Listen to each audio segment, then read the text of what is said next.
Selamat pagi semuanya. Assalamualaikum warahmatullahi wabarakatuh. Salam sejahtera untuk kita semua. Om Swastiastu. Jai Subah. Yang saya hormati para dewan juri dan teman-teman yang saya cintai. Teman-teman yang belum masuk grand final jangan sedih ya. Sebenarnya kita semua adalah pemenang. Jadi tetap semangat. Nah, pagi ini saya akan membawakan cerita yang berjudul Cantik Cendrawasih. Teman-teman mau mendengar ceritanya? Mari kita dengarkan ya. Jauh di masa silam, di belahan bumi bagian timur, hiduplah 4 putri kembar yang cantik jelita. Keempat putri kembar itu dibesarkan oleh raja dan ratu yang bijaksana. Raja dan ratu sangat menyayangi mereka dan tidak membeda-bedakan. Keempat putri itu diajarkan berbagai ilmu seperti musik, menari, masak, menjahit, dan lain-lain. Karena keempat putri itu sudah dewasa, raja memutuskan untuk membangun mereka masing-masing kerajaan. Kerajaan yang dibangun sesuai dengan ciri-ciri keindahan setiap putri. Bagi putri putih yang pandai, dibangun sebuah istana salju dan diberikan sebuah mahkota putih sebagai lambang kecantikannya. Untuk putri biru yang jujur, dibangun sebuah istana pasir dan diberikan sebuah tusuk konde kerang sebagai lambang kecantikannya. Bagi putri merah yang pemberani, dibangun sebuah istana senja dan diberikan sebuah pita kain merah sebagai lambang kecantikannya. Sedangkan untuk putri hitam dibangun sebuah istana pohon. Sedangkan untuk putri hitam yang lembut dan tulus dibangun sebuah istana pohon. Sayangnya putri hitam tidak mendapatkan hiasan kepala karena kerajaan hanya menyiapkan 3 hiasan kepala. Tetapi putri hitam tidak berkecil hati karena ratu pernah bercerita tentang kelahiran 4 putri yang tidak diduganya itu. Inilah kisah kelahiran 4 putri kembar itu. Kerajaan yang dipimpin oleh raja dan ratu yang bijaksana membuat rakyat hidup bahagia. Bahkan rakyat hidup dalam kemakmuran. Di tengah-tengah kebahagiaan penduduk kerajaan itu, ratu merasa sangat sedih karena sampai sekarang ratu belum juga dikaruniai anak dalam kehidupannya bersama raja di kerajaan. Ratu sering merasa kesepian jika raja bepergian. Ratu sering memanggil anak-anak penduduk untuk main di istana. Seketika ratu merasa bahagia melihat anak-anak itu bermain di istana. Tetapi jika anak-anak itu pulang ke rumah mereka masing-masing, ratu kembali merasa sepi, sekaligus sedih karena sudah tidak ada lagi canda tawa anak-anak yang membahagiakan hati sang ratu di istana. Apalagi sekarang ratu sudah tua, tidak mungkin ratu bisa mengandung lagi. Meskipun demikian, raja selalu setia mendampingi ratu. Raja selalu membuat hal-hal yang disenangi ratu. Misalnya menyanyikan lagu-lagu indah untuk ratu, atau membawakan ratu bunga-bunga yang indah di pagi hari, atau apa saja membuat ratu tersenyum dan melupakan kesedihannya. Di dalam kondisi seperti itu, ratu terus berdoa kepada Yang Maha Kuasa agar diberikan buah hati. Meskipun untuk mendapatkan seorang anak saja, tak henti-hentinya ratu berdoa kepada Yang Maha Kuasa. Pada suatu hari di permandian kerajaan, raja melihat perubahan pada diri ratu. "Ratuku yang cantik, kini kau terlihat lebih gemuk," kata raja mengungkapkan perubahan pada diri ratu. "Ya rajaku, kini pakaianku terasa tidak muat di tubuhku. Ada apakah gerangan? Padahal selama ini aku berpuasa." Setelah diperiksa tabib bahkan bidan kerajaan, ternyata hal yang diharapkan ratu terjadi. Ratu kini tengah mengandung. Penduduk kerajaan bersukacita atas kabar bahagia itu. Namun anehnya, perut ratu terlihat lebih besar. Ketiga bidan kerajaan pun dipanggil untuk memeriksa keadaan ratu. Setelah diperiksa, terjadi perbedaan hasil pemeriksaan. Ketiga bidan itu pun melaporkan hasil pemeriksaannya kepada raja dan ratu sendiri. "Ya mulia raja, menurut hasil pemeriksaan hamba terdapat 7 kaki mungil putri-putri di dalam perut yang mulia ratu," kata bidan Mena, bidan yang paling tua. "Tidak mungkin ya mulia, karena setiap kaki pastilah berpasangan. Menurut hasil pemeriksaan hamba terdapat 6 kaki mungil putri-putri di dalam perut yang mulia ratu." Dipahami bahwa bidan Mena pasti melakukan kesalahan karena dia sudah tua. "Benar ya mulia, hasil pemeriksaan hamba pun demikian," kata bidan yang lain. Akhirnya alasan ketiga bidan itu diterima. Diumumkanlah di seluruh wilayah kerajaan bahwa ratu kini tengah mengandung 3 orang putri kembar. Raja akhirnya mengeluarkan sebuah titah agar kerajaan mempersiapkan 3 hiasan kepala sebagai lambang kecantikan putrinya kelak. Dicarilah 3 hiasan kepala yang indah di seluruh dunia, dan ditemukanlah ketiga hiasan kepala itu. Ketiga hiasan kepala itu adalah sebuah mahkota, sehelai kain pita, dan sebuah tusuk konde. Waktu pun berlalu. Hari itu bidan-bidan kerajaan melakukan tugas yang sangat berat. Ratu dibawa ke ruang persalinan. Inilah waktunya ratu untuk melahirkan. Ternyata bukan hanya 3 orang anak, melainkan 4 orang putri kembar. Raja, ratu, para bidan, dan seisi istana merasa terkejut atas hal itu. Tetapi raja dan ratu merasa lebih bahagia karena mereka mendapati 4 orang putri yang cantik. Demikianlah cerita kelahiran 4 putri itu.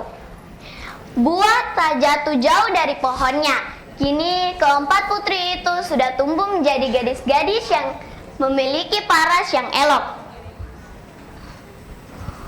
Pada suatu hari, seluruh negeri digemparkan dengan munculnya kehadiran seekor burung berwarna coklat. Burung itu menjadi bahan perbincangan penduduk maupun penghuni kerajaan. "Buruk sekali rupa burung itu," kata seorang pace. "Tapi ada yang melihat burung itu keluar dari langit. Mungkinkah burung itu berasal dari surga?" "Benar-benar misterius. Kehadiran burung itu pasti akan membawa bencana. Jika burung itu muncul lagi, kita harus melenyapkannya," tambah seorang pace. "Ya setuju, ya setuju, ya setuju," teriak semua orang.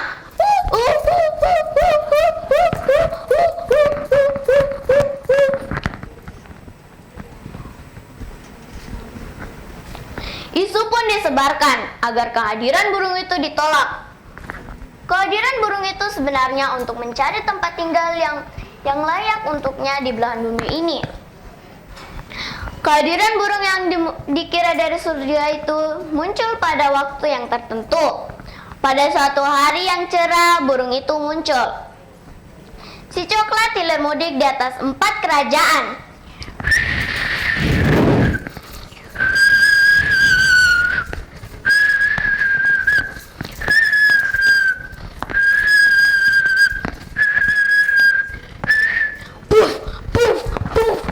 Tiba-tiba, tubuh si coklat terkena hantaman beberapa batu.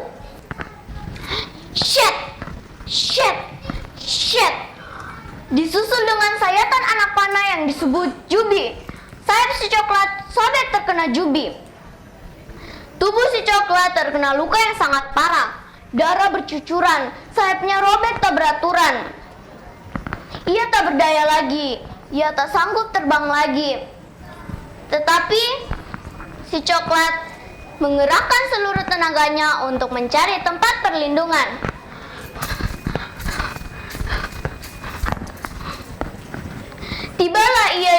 Tibalah ia di istana salju, tetapi kehadirannya di sana ditolak. Istana salju mengeluarkan angin salju yang sangat lebat, membuat tubuh si coklat kedinginan. Ia pun terbang ke istana pasir, namun kehadirannya sana juga ditolak. Istana pasir mengeluarkan angin yang sangat kencang.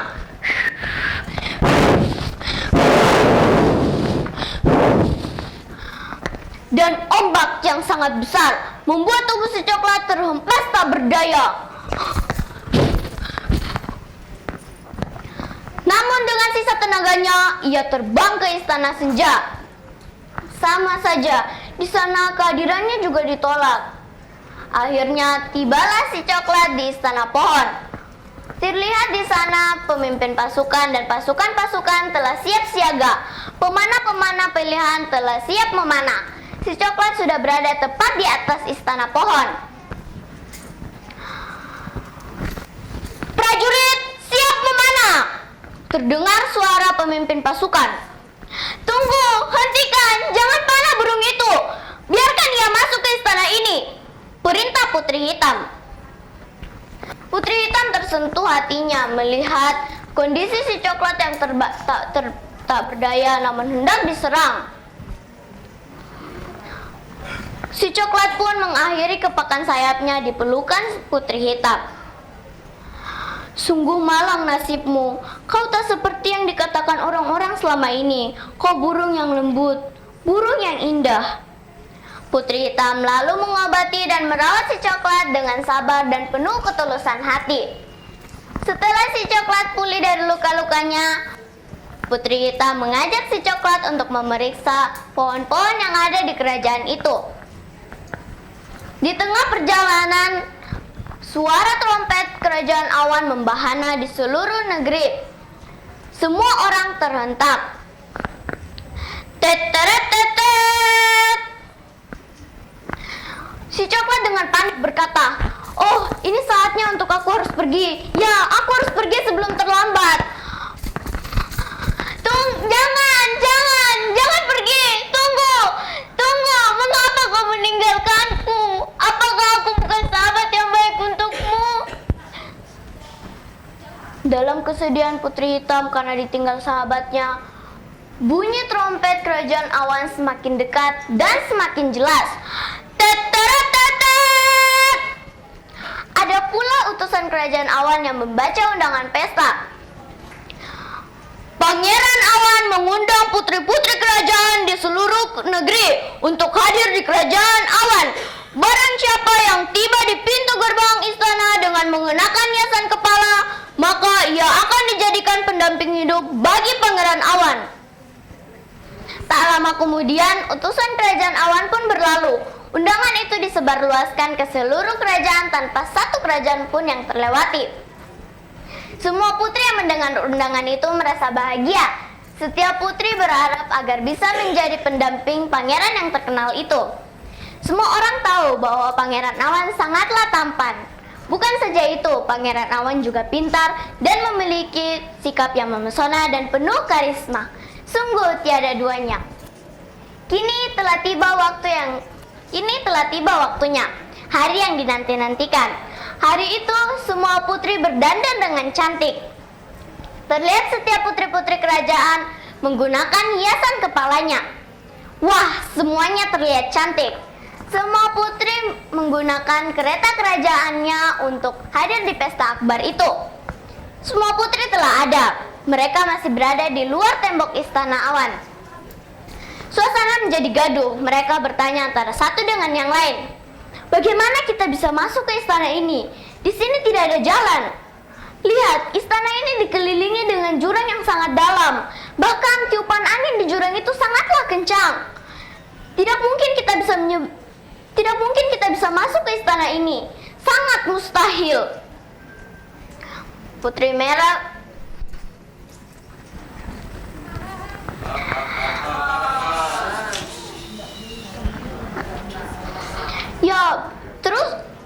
bagaimana kita bisa masuk ke istana ini?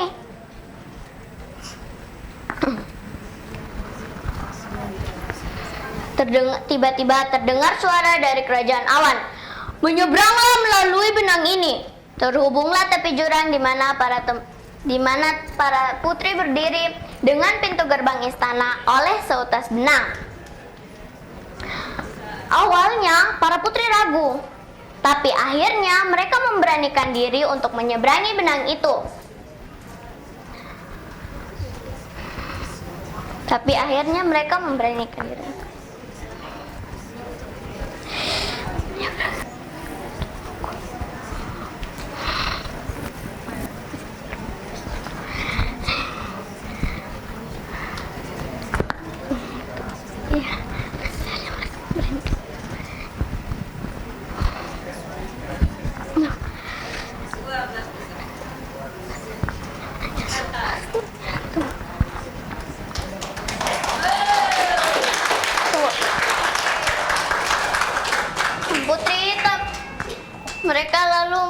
menyeberangi benang itu. Namun sayang, tak satu pun putri yang berhasil melewati benang itu dengan membawa hiasan kepala. Semua hiasan kepala mereka jatuh tertiup angin yang kencang. Mahkota, pita kain merah, tusuk konde, dan perhiasan-perhiasan setiap putri jatuh ke dasar jurang yang dalam itu. Putri putih, putri biru, putri merah, dan putri-putri yang lain merasa kesal karena kehilangan hiasan kepala mereka. Mereka saling memandang.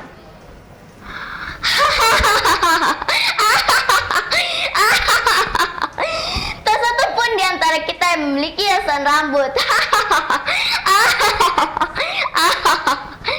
Putri merah kata putri merah. Terus, siapakah gerangan yang dipilih oleh Pangeran Negeri Awan? Ya, siapakah gerangan? Tanya semua putri penasaran. Di antara putri-putri itu hadir pula Putri Hitam mengikuti saudara-saudara kembarnya yang lain. Putri Hitamlah yang mendapatkan kesempatan paling akhir untuk menyeberangi benang itu. Melihat hal itu, beberapa putri menyahutinya dari seberang. "Hei Putri Hitam, untuk apa kau menyeberang ke sini? Sadarlah, engkau tidak memiliki hiasan kepala. Bahkan aku yakin kau akan jatuh ke dalam jurang itu." Larang Putri Putih. "Pulanglah Putri Hitam, di sini sudah sesak penuh," tambah Putri Merah. "Biarkanlah ia datang. Kita lihat apakah dia bisa menyeberangi benang itu dengan selamat. Aku tidak yakin dia bisa selamat sampai di sini." Putri Biru meremehkan. Wahai saudari-saudariku, tidakkah kalian lihat aku sama seperti kalian? Aku tidak kurang dari kalian, kalian tidak lebih dari aku. Perkenankanlah aku untuk menyeberangi benang ini, agar aku bisa bersama-sama kalian, pinta Putri Hitam. Tiba-tiba terdengar suara penjaga pintu istana. "Setiap putri diperkenankan untuk menyeberangi benang itu." Mendengar hal itu, semua putri yang telah menyeberang terdiam. Putri Hitam kemudian menyeberangi benang itu dengan langkah yang sangat hati-hati. Angin begitu kencang dan semakin kencang. Sudah setengah perjalanan, melihat hal itu, muncul ide jahat beberapa putri. Mereka langsung memutuskan benang penyeberangan dengan menggosok-gosokkan 2 buah batu pada benang itu. Seketika terputuslah benang itu. Putri Hitam lalu jatuh ke dasar jurang itu. "Tolong, tolong, tolong!" teriak Putri Hitam.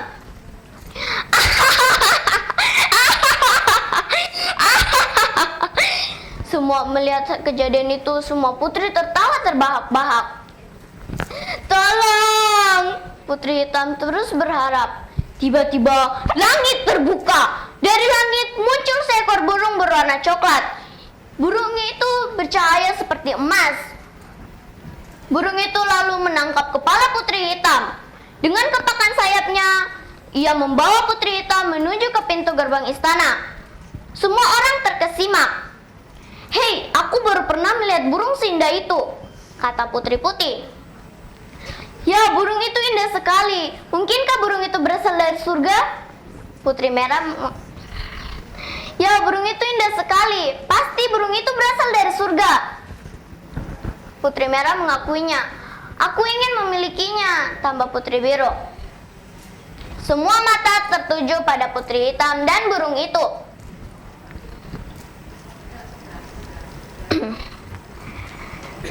Semua mata tertuju.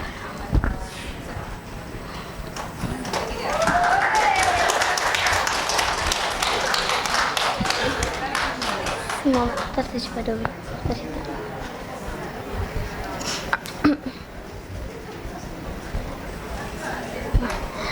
Terima kasih semuanya. Hikmah yang dapat kita ambil dari cerita itu adalah